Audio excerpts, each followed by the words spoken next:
This story is brought to your ears by all our fantastic supporters on Patreon. To get in on the action yourself with bloopers, extras, and the occasional early story, join us at patreon.com/voiceofallmtg. We'd like to thank our newest patrons, DM, Joshua Koslowski, Ori, Greg Orff, Ant, and Kansans for already donating. For more stories or just a chat, visit voiceofallmtg.com or find us on Twitter at voiceofallmtg. And now, Voice of All presents Know Which Way the Wind is Blowing. Episode 1 of Kaldheim Extras by Setsu Uzume. Seal fat, salted meat, and cook smoke permeated the air of the long hall, sheltering at least 100 warriors of stone and sea. There was no sun nor moon in Kaldheim, and its nights were growing longer. The faint light from staves carved like oars or shark fins, runestone charms, and the banked glow of brazier fires glinted off Niko Aris's new breastplate and pauldrons, as though the athlete carried the summer sky with them, even in this frozen place. Niko rolled the round stone between brown fingers, estimating its weight. The sailors were from another clan.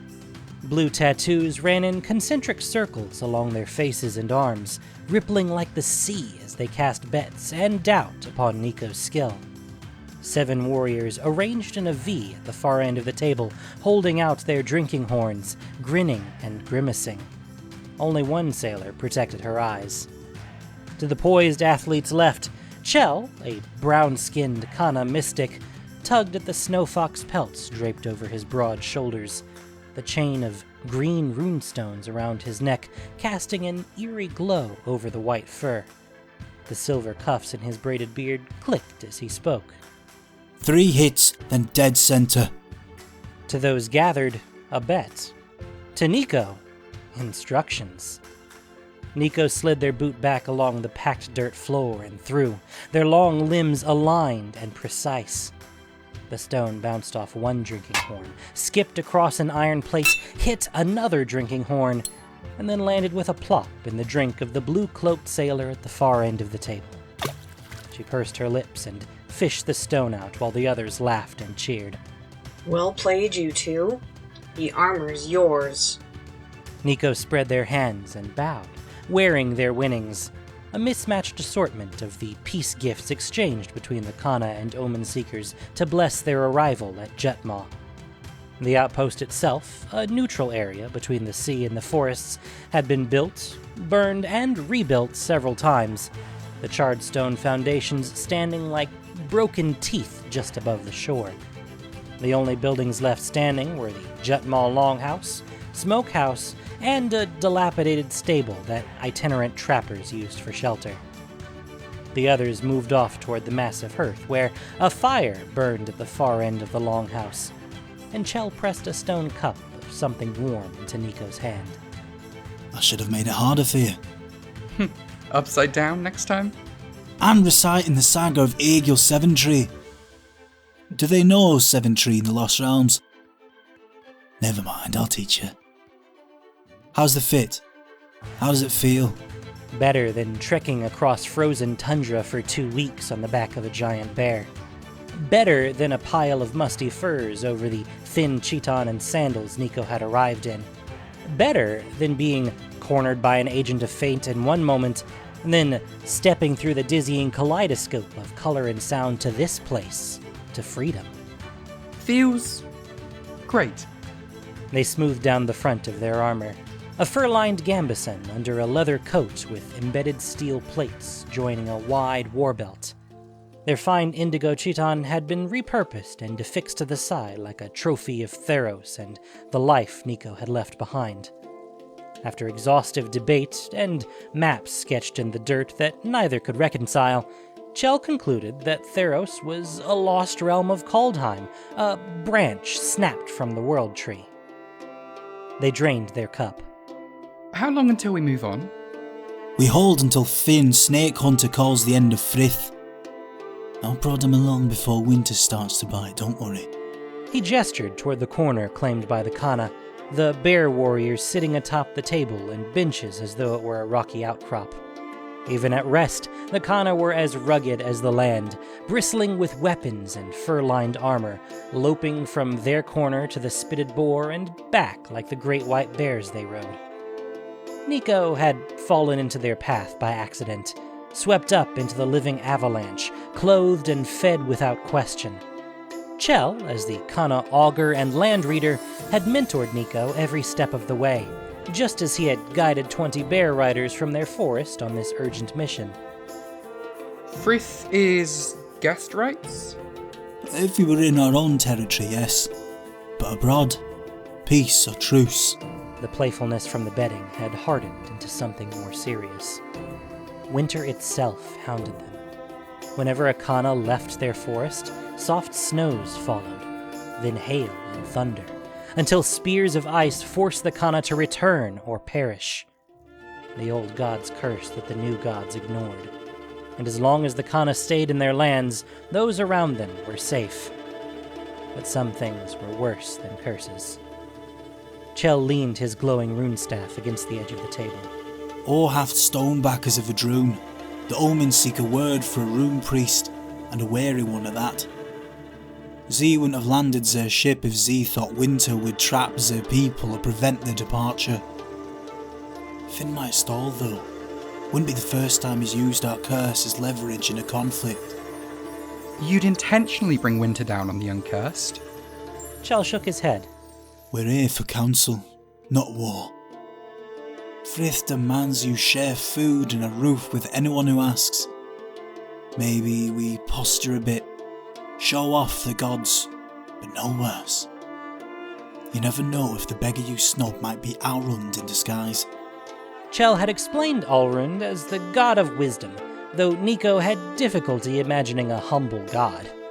Ifara shared her wisdom for the good of all, but would never demean herself by hiding among mortals.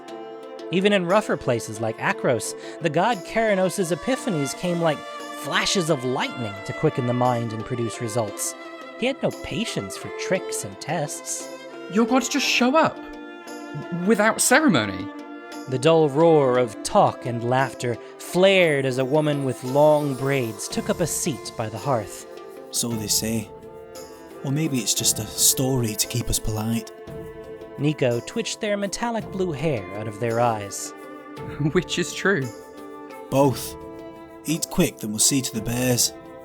Members of named and unnamed clans made their way through the Longhouse, sliding slabs of meat onto plates with belt knives, adding more wood to the braziers, and refilling jugs of sweet, warm drinks. The tables and benches scattered around the hall began to empty as the sailors, warriors, hunters, and trappers clustered near the hearth to hear the woman's tale. The quieter the hall, the easier it was for Niko to make out her words, deep and rich with their own music. Storm black wings spread wide, casting shadow and scorn over the battle swirling around Thura Sailrend. Thura would not escape death that day, for only death draws the attention of the Valkyries.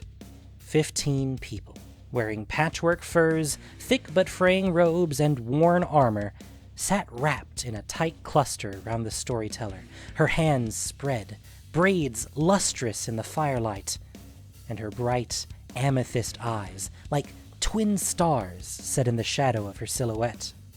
But Valkyries fly always as a pair, and Sailrend knew her choice. Defile her blade with the blood of family, or earn a place of honor in Starnheim. Once friend, once brother, Kinkiller emerged from the dust and smoke, frothing like a beast, his clan marks scarred and smeared beyond recognition, and Sailrend dropped her weapon. Beyond the rapt audience, scattered clusters of people slowed what they were doing to listen. Fresh-faced teenagers stopped tapping the bone pieces in their game of 9-grid. Hale elders chuckled conspiratorially while they pulled meat from a spitted boar. Kinkiller leapt, Sailrend lunged, and the two fought with a viciousness only family can ever know. Finally, Sailrend wrenched Kinkiller's sword from him, threw him to the ground, and sank his own betrayer's blade through his heart and down into the earth upon which she swore. Niko nabbed a half-finished plate of smoked meat from another Kana, too absorbed to object. Beneath the forest of boots and weapons, a large gray cat caught Niko's attention. Under its thick and fluffy coat, it looked as large and formidable as the gathered warriors. Azure light whispered from Niko's hand, and a tiny mirror formed in their palm. With one precise throw, they slid it toward the cat. The cat's ears perked. It pounced, and the mirror disappeared. Her family avenged, and the waves of blood rage stilling to a calmer sea, Sailrend sank to her knees. For each pound of her heart, the poison in her veins bit deeper. The cat lashed its tail, sniffing, and Niko tossed another mirror. It pounced and batted at the slip of silver before it disappeared. Niko tossed a third mirror. The cat sniffed warily, lifted a paw to strike, and Niko conjured another, causing the toy to disappear once again. The cat tensed, sniffed the bright spot of light Niko reflected onto the floor, squinted at Niko, and sauntered over. Dura Sailrend, Dura Oathkeeper, Dura Cursebreaker, fell dead. The two Valkyries spread their wings, conferring over her great deeds, her triumphs and failures. Niko held the mirror out for the cat to sniff.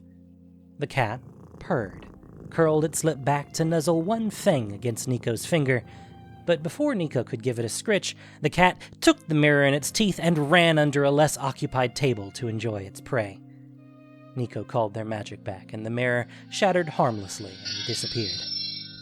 Answering the question that coats all dead tongues. The traitor to Istfel, but the brave. She had earned her place in Starnheim. The throng around the storyteller cheered, raised their drinks to her, and drank deeply. The cat looked from the bare ground to Niko, betrayed.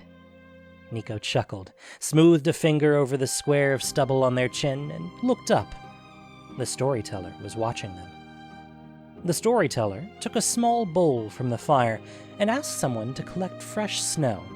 An admirer practically tripped over herself to obey. The storyteller brushed past her and instead made a beeline for Niko. Chell shooed the other Kana out of their seats with a stern look as the storyteller arranged herself on the bench across from Niko without waiting to be invited, summer in her smile. Much longer in front of that hearth and I'd crisp like the boar. She sized Niko up and then tossed a question to Chell. Long journey, Augur? Chell sat easy at Niko's side, but the playful edges of his voice softened, wary as a rabbit under an eagle's shadow. Any journey ending with such beauty before me is worth the distance. How often do you practice that line? Every day. The bears love it. Yes, I've heard that about the Kana. When the admirer returned with the warm bowl of snow, it was mostly melted. She placed it on the floor by the bench where it wouldn't get kicked. Threat? Niko tensed, ready to summon Silver. But the cat came mewing to the bowl at the sound of its name, and the storyteller gave it an affectionate stroke. Yours?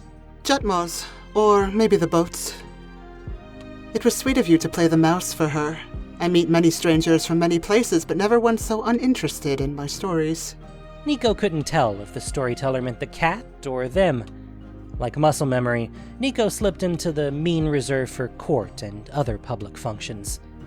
But before they could offer pleasantries, Chell slapped an arm over Niko's shoulders. Birgi, this is Niko. They're of the Kana for as long as they ride with us. Niko, this is Birgi, Fortune's own gift. Birgi winked at Niko, and Niko brushed back one metallic lock of hair. A pleasure. Niko Bear Rider, Niko Ice Food. Destined for greatness, this one. They'd had greatness already. An undefeated champion of countless competitions and tournaments, their accuracy with the javelin was unmatched. Back home, they were famous. It was nice to be unknown for a change. I have proper boots now. Icefoot will have to go to someone else. Great deeds birth their own names. Yours will choose for you. Another admirer brought the storyteller a cup of mead and a plate of oily, fragrant smoked fish. She thanked them with a nod, and then dug in. Speaking of great names, I don't see Orhaft among us. Orhaft Stoneback is still on the boat with Fynn. There was a small rumble, like a fully laden cart crossing a bridge. Chell grinned. Hear that? The great work begins. Birgi rolled her eyes. That's an Omen path, you clam. Don't bore me with the weather. What's Snakehunter's business with the sailors? Bad dreams. Sure is Tergrid's own shadow. Wants an interpretation. Birgi leaned forward, asking without words. Chell did the same, recounting what Fynn had told them both. Splintered docks over an empty lake. The stink of serpent scales and the triple star winks. Starnheim winks? Winks out. The cosmos serpent will break its cage, and the first thing it swallows will be the light. Birgi sat back. Whale rot. A young man's dream turned to an old man's regret, that's all. Chell spread his hands. So sure? They say he ripped a scale from the cosmos serpent's body and now carries it as a shield. Fynn and Coma are linked. Is it so hard to believe that one would shake the other? I believe that big axe looks pretty across his shoulders. Why go to Orhaft about it? Maybe Omen Seeker magic has a need of serpent-touch blood. Maybe an old debt repaid. Chell pulled a long, thin fishbone out of his bite and dropped it on the edge of his plate. Or maybe a threat to Starnheim as a threat to us all. Chell's playful demeanor covered a constant state of watchfulness in the service of his people, but Fynn Snakehunter played no such games. He rode at the head of an avalanche of bear warriors, his massive scale shield fixed to his back, giant axe in one hand and reins in the other. His own mount lichen green and snorting jets of vapor between black gums. This man commanded bare-shouldered berserkers, shield warriors, and clerics like Chell. Such people do not dream or call for outside help lightly. Why are you telling her all this? No deed stays quiet for long.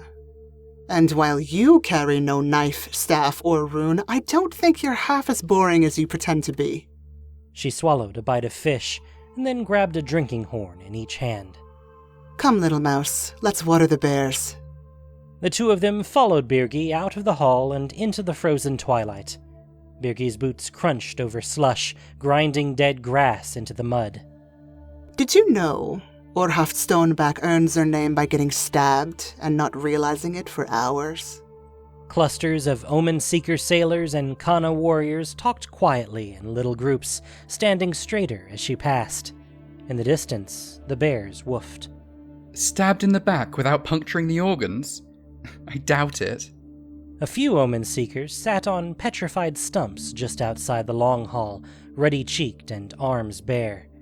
Birgi handed off one horn, which they passed among themselves, drinking greedily. And yet the name stuck, traveled, became true. Those in power embellish their deeds, or their admirers do it for them. Birgi turned, holding the remaining horn out to Nico. You don't seem a surgeon or an augur, little mouse. Can you look at a scar and know its cause? Nico folded their arms.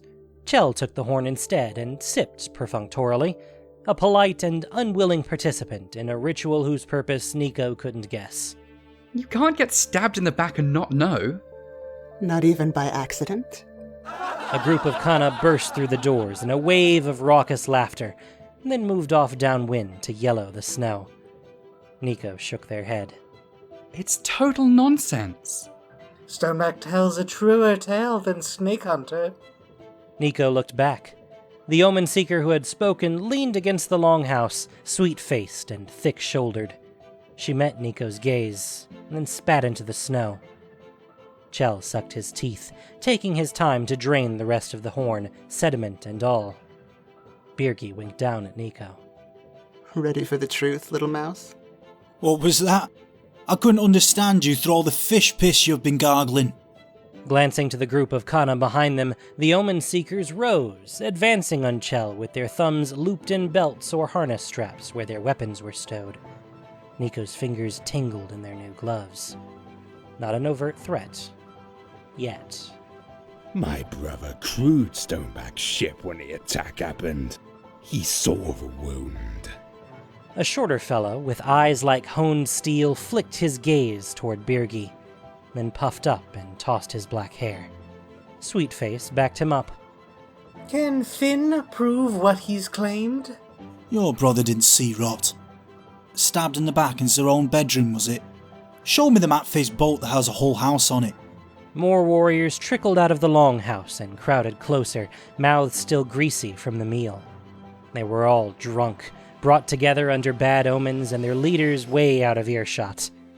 Niko moved to intervene, to defuse the situation, but Birgi touched their shoulder, holding them back. Steel Eyes' smile was mostly teeth. You lichen lickers should take that crusty green mushroom and slink back to the forest where you belong. The tattoos on Birgi's neck and shoulder shimmered aqua, and her amethyst eyes blazed. How do you answer that, Kana? A ripple of jeering spread out in the wake of Birgi's call. This caught the attention of the drunk bear warriors, who trudged up behind the gathering group of sailors. One Kana, with green tattoos that cut sharp angles across her bare shoulders, slipped between Chell and Steel Eyes.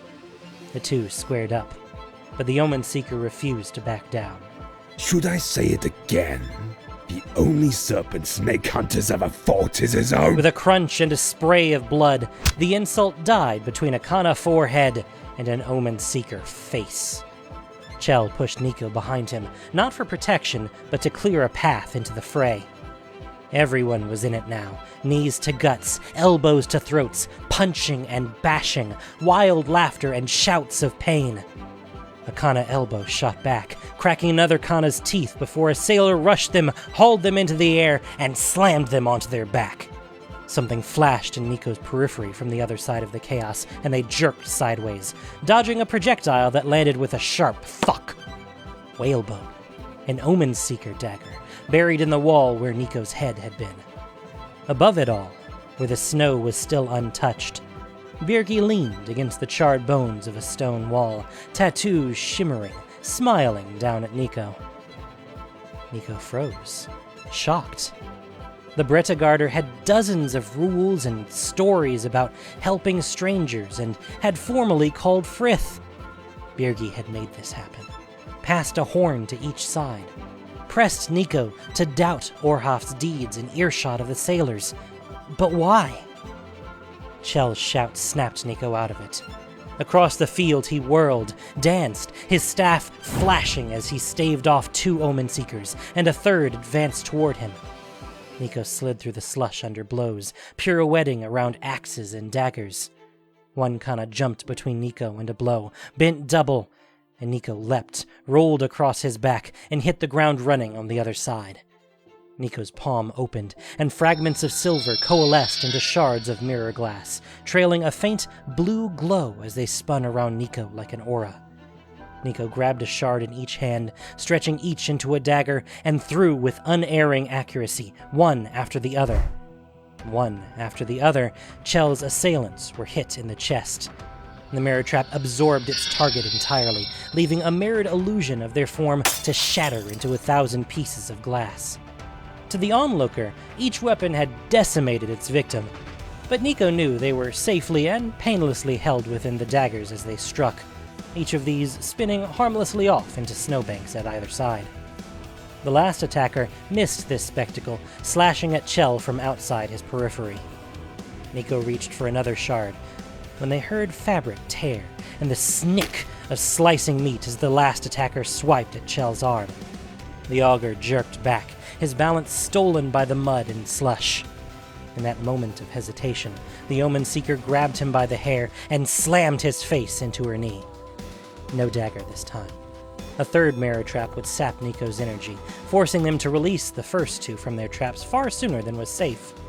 Trailing azure light followed as Niko flattened the third mirror into a short, flat, wide spear point about the width of their palm. Chell spat blood into the snow, stunned and blinking. The Omen Seeker smirked down at him, stepped forward to close the distance, and as soon as her foot was off the ground, Niko threw. Like a stone skipping off a plate, the flat spear slid under the Omen Seeker's boot. She slipped and fell hard, smacking her head on the frozen dirt. With one mirror still circling, giving glimpses of all sides, Niko dived toward Chell and helped him sit up. He startled, nose and lip bloody, but not missing any teeth. Blood flecked his beard and his white fox fur. Oh, I'll feel that one tomorrow. Did you turn those two into ice? Looks worse than it is. They'll be fine. Niko plucked the Omen Seeker's knife from her hand, then caught a flash of something in their last circling mirror. The two traps sparkled in the snow. The last attacker lay prone, groaning softly, and the three of them were separated from the main cluster out by the old stable. But there was something else, watching. Perched on the roof behind them, a winged being stood tall, beautiful, terrible, with dove-gray feathers that radiated moonlight as blue and pure as winter. Yellow hair framed their dark brown face, severe gray eyes watching Niko with interest. For only death draws the attention of the Valkyries. They were watching to see if Niko would finish the Omen Seeker. Using their eyes, the floating mirror, and the knife blade, Niko searched in all directions at once. In the stories, Valkyries always flew in pairs, and Niko wasn't about to let someone else be taken. Perched on a boulder pitted by rain and sleet was the Valkyrie's counterpart. This Valkyrie had lighter brown skin and shining black hair braided into long, tidy ropes. His raven-black wings shimmered with waves of agate-green light, his armor blackened where the others had shone. Niko swallowed. They were here because someone was going to die. Chell was here because his paradise might be in danger. Niko was here because there was no time to explain. Chell, get her to safety. They tossed the bone knife away and palmed their last trap. Chell didn't ask. He ducked. In one graceful motion, Niko rose, slid into stance, and hurled a flash of silver at the black-winged one. The Valkyrie barely had time to turn. The trap hit home right between his wings, shattered the illusion of his body into 1,000 mirrored shards, and finished its arc with a soft chuff, landing harmlessly in the snow. The trap was full, but it wouldn't be for long. Without looking back at the gray-winged one, Niko bolted, swiped the shard of Valkyrie from the snowbank, and called back their magic to release the first two traps. Both Omen Seekers rolled into the snow, disoriented and unharmed, and Niko siphoned all the power that held them into this final shard, reinforcing its edges on all sides to hold the creature hurling itself against the boundaries within. Niko ran for the beach, toward the ship. If anyone could get the warriors to stop fighting, it would be their commanders. Seawater swirled and splashed as Niko vaulted, one-handed, up the side of the boat, tumbled over the side, and rolled to their feet, cradling the shard of Valkyrie. Orhaft! Both elders turned toward the intrusion. Fynn's plate armor clinked despite its cushion of bear pelts, and the green runestones decorating his beard cast an eerie glow against his pink skin. The Omen Seeker was brown-skinned, thick and solidly built, clutching a staff topped with a wooden blade carved like a whale's fin. Z had a shaved head and elegant cheekbones set in a broad, beardless face. Their green and blue robes flowed into a blue cloak held in place by a necklace of long fangs pulled from some sea beast. Their arms and belly were bare, except the blue circular tattoos that flowed from their crown to their fingertips, pale green eyes like landmarks within that topography. This was Orhaft Stoneback, Z of the Kurda Sea and Vedrune of this ship, and Z was not pleased. It's you. Why are you alone, Niko? Where's Chell? Fynn stepped between Niko and the golden lines of magic etched in the ship's deck like a chart. They're all fighting! Blades out, blood on the snow. Some woman goaded them on. You have to stop them. What woman? Birgi. They've lost their minds. Niko held the shard out like a talisman. They felt the black-winged Valkyrie struggle like a hawk battering the bars of a finch's cage, but his efforts made no difference. He pounded on the mirror from within, pale brown eyes sparkling with light. Fynn and Orhoff took Niko's meaning immediately. Valkyries meant death. Is it entirely under your power? Niko didn't like the hunger in the way he said it. They're trapped, but they can hear you. Toward the horizon, where an earthquake had no business of being, a rumble like the ocean clearing its throat. Orhoff glanced back, their staff glowing gold like dawn on another world. Fynn shouldered his axe in one smooth motion, neither weakened nor slowed by age. Finn's eyes lingered on the shard of Valkyrie as he took up his strange shield. I'll deal with the Scotty. You deal with this. No decisions until I return. Orhoff grunted in assent. Fynn vaulted the rail of the ship, spat into the sand, and loped toward the fuss like a bear set to solve a dispute among squirrels. Niko was about to ask what a Scotty was, but Orhoff sliced through the question. You captured a Valkyrie and call it keeping Frith? Niko jerked a hand back toward the Longhouse where the fighters still swarmed like ants. I kept Frith. I'm the only one who didn't leap into this fight, and as far as I can tell, I'm the only one trying to stop it. Thunder purred in the distance. There were no clouds. You! Stop Birgi! I could no more stop an Omen path, and there are more coming. Chell had described Omen paths as the ways between worlds, opening and closing at random like the freeze and thaw of a land bridge. 1 was good hunting. 2, danger. More, a doomscar, when clashing realms ripped each other open like a hull and a reef. Do you realize what you've brought to Fynn? You've done harm, outsider, proving that a Valkyrie can be trapped. If it's a choice between a trap or a death... The gods thought that. The Cosmos Serpent once travelled freely through all realms, preying on the monsters that make prey of us. Whether the Scotty planned to keep the Serpent for other ends, or leave it to grow mad in its cage, those bonds are slipping, or they've been cut. And you think that's my doing? It's someone's doing. Orhoff pointed to the images glowing gold on the deck, the ebb and flow of the symbols both still and shifting, one vision overlaying another, painful to behold. Fynn Snakehunter wants 2 things in this world: Coma and Starnheim. You seem poised to give him both. This isn't about conquest. It's about preventing a catastrophe. Snakehunter and I have both seen how it goes. You in Jutmore, you in Starnheim. Above the churn of warriors, a burst of aurora light fanned out and then disappeared. Orhoff pointed their chin at the hill. Where you walk, destruction follows. That doesn't mean I'm the cause. Another prophecy. Fynn hadn't said a word. Niko didn't know if that was better or worse than their parents, whose faith in Niko's shining destiny made it impossible to voice their doubts. No one ever asked what Niko wanted. Niko looked down at the shard, nostrils flaring. I'm not Kana. I don't serve Fynn, and I'm not an Omen. I'm just a person. If you're convinced that destruction follows me, then send me to Starnheim with a warning so they're prepared. You want me to kill you? No. I've travelled between worlds before. Niko held up the shard so Orhoff could see the Valkyrie trapped inside. This being travels back and forth without dying. If there's a chance we can help each other, we have to try. The Theron held the shard out to the Vedrune. Orhoff accepted the shard, peering down, their green eyes reflecting back over the Valkyrie's baleful expression. Niko watched the gears turn in the Vedrune's head, what he might gain by bartering with death, and the decisions he'd already made before promising Fynn to make none.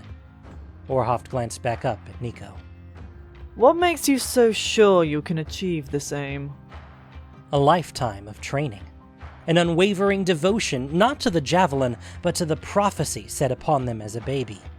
Nico would become champion. There was no magic behind Nico's skill, only choice. Nico chose to wake up early each day, chose to take corrections without complaining, and chose to push beyond what was possible. The prophecy was one path. But what impact could a champion have? Would it mean anything in the end? Nico remembered the tournament, the oracle, and what it felt like to choose a different path. I never miss. Then take care you aim at the right target. Leave Snakehunter to me. Return to the ship once you've said your farewells. I will give you what you ask for. Will this... Are you going to kill me? I won't. As to what happens on the other side, that's your responsibility. Nico made their way back across the sand, head full, body light. This was a brutal, cold, and hostile place, and Nico couldn't guess what paradise meant to its people. But to Nico, it hinted at a realm full of beings who traveled regularly among worlds. Maybe they would help Nico understand how to navigate the Omen paths. There had to be a technique, something to study, practice, perfect, and someone who could teach them how it all fit together. The longer they looked at the fighters packing their wounds with snow, the clearer it became that Nico wouldn't find that teacher here. Youths on both sides vociferously scolded by their elders about blood payments and owed for unworthy reasons. Others kept gesturing to Birgi, and in front of the goddess, shame on you! Still others laughed about their wounds. Fynn was nowhere to be seen. Instead, Birgi found Nico first, the hope and pride of would-be heroes rippling in her wake. Did you see when I... Birgi, be sure to tell everyone how I... I hope the scars are nice and clear, so everyone will know. Birgi was a full head taller than Nico, and a goddess beside, apparently, but Nico didn't care. They shoved her back. Birgi blinked, the knotwork tattoos at her throat shimmering blue for a moment, then subsiding. For a moment, Nico glimpsed something ancient, terrifying. A reservoir of power as deep and dangerous as the conflagration walking in the embers of the gentlest fire. Birgi's lips parted, and the urge to draw a weapon rolled through Nico. But that was how this fight began. Nico understood that now. Understood that nature of Birgi's power, and held it under tight control. What kind of god drives their own people to kill each other? Birgi leaned in close. What kind of mortal steals into another world to play with cats when they can do what you do? Nico's eyes widened. I'm not here to tell you what to do, little mouse. I did this so you may know us. Our joy, our rage, how little lies between. Freedom means nothing unless you know what you risk. She placed a hand over her heart. If you have the strength to survive us, you can survive anything. The goddess looked out upon her people, the way they limped and laughed, and mixed with each other as though the fight had been a game among friends. The zeal in Birgi's smile softened to something like love as she regarded each one of them, from their blades to their bruises, the precious corners of her storyteller's heart like a great sea holding up a flotilla of memories, history, hard-won lessons, and outrageous feats. From the outside, it was madness. But among them, it was hope. Chell's over there, by the way. He's a good storyteller. He knows what I mean. Chell approached, looking a little worse for wear. He said something in greeting to Birgi that Nico missed, and Birgi giggled, squeezing his injured arm. He sucked his teeth in pain, swatted at her, and she left to go back inside the long hall. Was that really a god? God of brats. He patted his arm, checking the wound where he'd been slashed. Chell was either a remarkably fast healer, or Birgi's squeeze had nudged things along. But we can't stop her, so we forgive her. Niko chewed at what Birgi had said. If I'm honest, I can't tell when she's telling the truth and when she's telling the story. Part of the fun. That sailor's safe, by the way. Concussion. She'll be fine when she's done tossing up her guts. Did you know she's Orhaf's right hand? Good thing you saved her. Her blood price would have been worth all your armour and more. And did you see that burst of light? I think it was the other Valkyrie. About that. Niko blew out a puff of air. Why was this so hard? Orhaft is going to send me to Starnheim. Alive? To warn them. It should surprise me that's even possible, but... Finn's vision. Niko shrugged. That's the plan. Both Orhaft and Fynn said it's my fault. They had known each other for 2 weeks, but he always knew what to say. Go prove them wrong. One corner of Niko's mouth turned up. Yeah. You want to come? When he didn't answer, Niko licked their lips. Birgi said I had to know the risks. And that you're a good storyteller. The Kana cleric leaned his staff on the stones of an old foundation, the building long since burned and scattered. He watched the lights of Starnheim glitter in the sky as he scoured blood from his hands with clean slush. You told me that you were destined from birth to be a champion. That you never missed, and that you chose to lose the great games just to find out if you could deny destiny. Niko frowned. Fynn saw you. Said you were a threat. Commanded me to keep you close. Stop you if needed. Chell flexed his fingers. Deep roots, stolen veins, they all speak to me. When the sky can't, birds tell the rest. The wind breathes and I hear. But I choose what Fynn hears. Niko didn't speak, hardly dared to breathe. You chose to spare that sailor and I chose not to stop you. If you're a threat, my friend, it's not to us. Chell looked back at Niko. Prophecy, visions, fate. They're orders with a ring to them. That doesn't make them real. The words came to Niko's mouth as though planted there by Birgi. Just a story. Just so. I'll stay. Make sure Fynn hears what he needs to hear. And I'll see Starnheim when it's my time. That's for you. Chell gripped Niko's shoulders. Get up there and tell them who you are, then do something crazy. Oh, yeah, sure. Kick the door in, punch one of them in the face. Yes! Chell beamed, took up his staff with clean hands, and raised it high. Burst upon them before they can fly away! Niko Valkyrie Puncher! They laughed, and then embraced, clapping each other on the back. Whatever came next, there would always be safety here. A drink, an ear, solid ground to fall back on.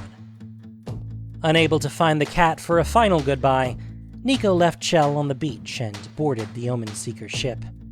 Fynn gave silent assent by helping push the boat off onto the water, where Orhaft's magic would steer its drifting. Aboard, Niko found the Vedrune and the trapped Valkyrie talking in hushed tones, secrets passing between them that only those born to the same place could know. Orhaft revealed only that the black-haired, black-winged Valkyrie's name was Avtir, and that those with dark wings are called Reapers. You'll be released once Niko has moved through safely. By the salt of my blood and the bow of my ship. So witnessed. We see all Orhaft stone back. We will remember whether you kept your vow this day. Does your charge know the risks? I cannot promise their safe return. No living mortal has ever set foot in Starnheim. Orhaft looked to Niko, and they nodded their consent. Someone has to be first. The Omen Seeker ship drifted slow and steady over a naturally placid water.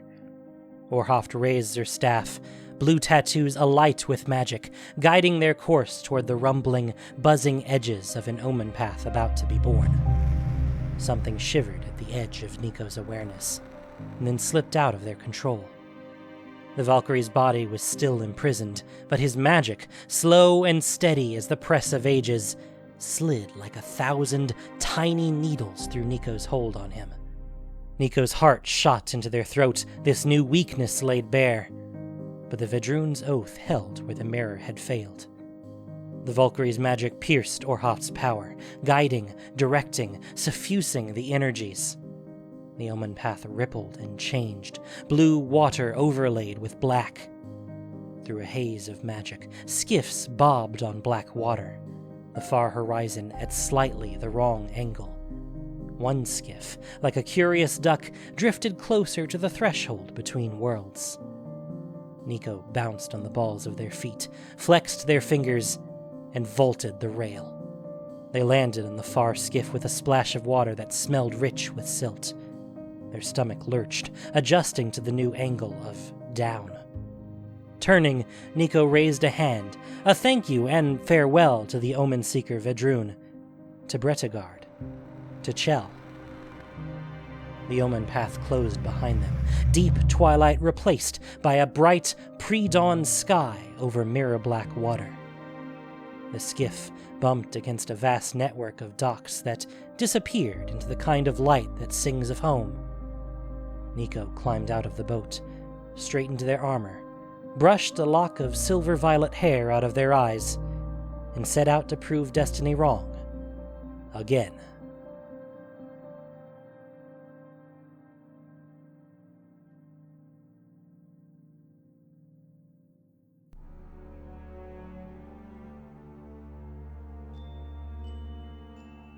Thank you for listening to this production of Voice of All. As listener-supported entertainment, we rely on you not just for the voices of the characters, but also to keep us going and growing. If you enjoyed what you heard, please support us by reviewing and following us on your favorite podcast apps or YouTube, or just plain sharing with your friends. You can also support us financially on Patreon for exclusive perks. Know Which Way the Wind is Blowing was written by Setsu Uzume. The podcast was produced and edited by Gendo Okeshi, with sound editing by Nockshade. This week's story featured the voice talents of Laura Chaplin, Kieran Dreister, Purple Rogue, Setsu Uzume, Sam Parrish, Penny, Renara Hawk, Sidney Hinds III, and Daniel Barber. Voice of All is unofficial fan content, permitted under the Wizards of the Coast fan content policy. Magic the Gathering is copyright Wizards of the Coast. Thanks so much for listening. Y'all have a great day.